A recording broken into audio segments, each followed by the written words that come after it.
हे TV पर आप सुन रहे हैं न्यूज़ दिस आवर और हम बात करेंगे लॉबस्टर से जुड़े एक महत्वपूर्ण मुद्दे की। अगर आपको यह सुनने को मिले कि जो काम बड़े बड़े एक्सरे टेलीस्कोप अंतरिक्ष और ब्रह्मांड की जानकारी देने में नहीं कर सकते, वो समंदर में रहने वाला एक जीव लॉबस्टर की आंखों से हो सकता है, तो शायद आप आश्चर्य में पड़ जाएं।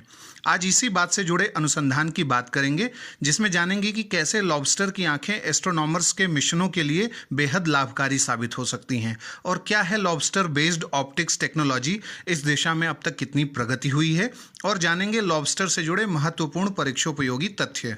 हाल ही में वैज्ञानिकों ने अनुसंधान के जरिए बताया है कि लॉबस्टर की आंखों का इस्तेमाल खगोलविद यानी एस्ट्रोनॉमर्स ब्रह्मांड का व्यापक दृश्य वाइडर व्यू देखने में कर सकते हैं। क्योंकि लॉबस्टर एक क्रस्टेशियन है, इसलिए वैज्ञानिकों का कहना है कि इस क्रस्टेशियन इंस्पायर्ड टेक्नोलॉजी से खगोलविदों को सुपरनोवा के टकराव यानी सुपरनोवा कॉलिजन्स और सौर हवाओं सोलर विंड्स और गैलेक्सी की तमाम बातों की जानकारी मिल सकती है। खगोलविद लॉबस्टर बेस्ड ऑप्टिक्स टेक्नोलॉजी की मदद से कॉस्मिक एक्सरे के बारे में जान सकते हैं। इन क्रस्टेशियंस के पास विशेष आंखें होती हैं जो अल्प प्रकाश वातावरण यानी लो लाइट इन्वायरमेंट में भी मोशन को सेंस कर सकती हैं, यानी सेंसिंग मोशन में ये उच्च कोटि के जीव हैं। वैज्ञानिक इनकी इसी यूनिक संरचना की नकल कर दृश्य उपकरण यानी विजुअल इंस्ट्रूमेंट या ऑप्टिक्स बना सकते हैं, जिससे स्ट्रे एक्सरे को कैप्चर किया जा सकता है।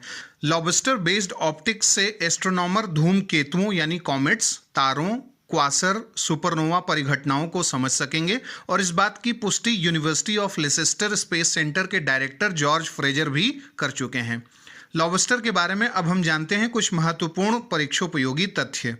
यह क्रैब और श्रिम्प का निकट संबंधी और 10 पैरों वाला क्रस्टेशियन है और यह एक अकशेरुकी यानी इनवर्टिब्रेट है, बिना रीढ़ वाले ये जीव होते हैं। लॉबस्टर के पास विशेष आंखें होती हैं जो सागर के तलहटी यानी ओशन सरफेस से 2300 फीट नीचे तक अंधेरे क्षेत्रों को देख सकती हैं। लॉबस्टर की आंखें रिफ्लेक्शन पर निर्भर होती हैं और इसकी दोनों आंखों में 10,000 स्क्वायर शेप्ड ट्यूब्स होते हैं जो आपस में पैक्ड होते हैं और लॉबस्टर फुल 180 डिग्री व्यू देख सकता है।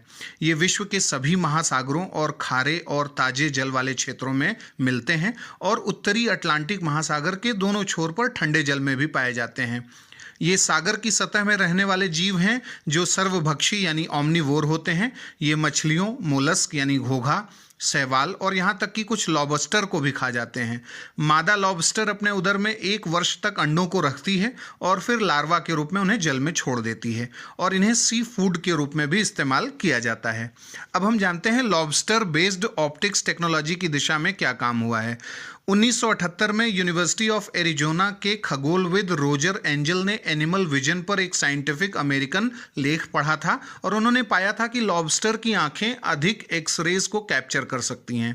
1992 में कोलंबिया विश्वविद्यालय के रिसर्चर्स ने लॉबस्टर आई ऑप्टिक्स का प्रयोग कर पहला एक्सरे मापन किया था और उसके बाद 2018 में नासा के भी अनुसंधानकर्ताओं ने इस टेक्नोलॉजी के इस्तेमाल की सिफारिश की थी।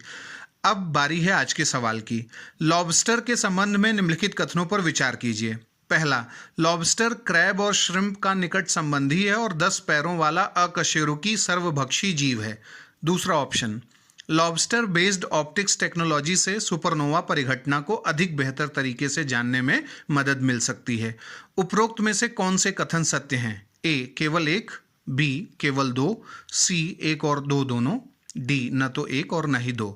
आप अपने उत्तर हमें कमेंट बॉक्स में बता सकते हैं।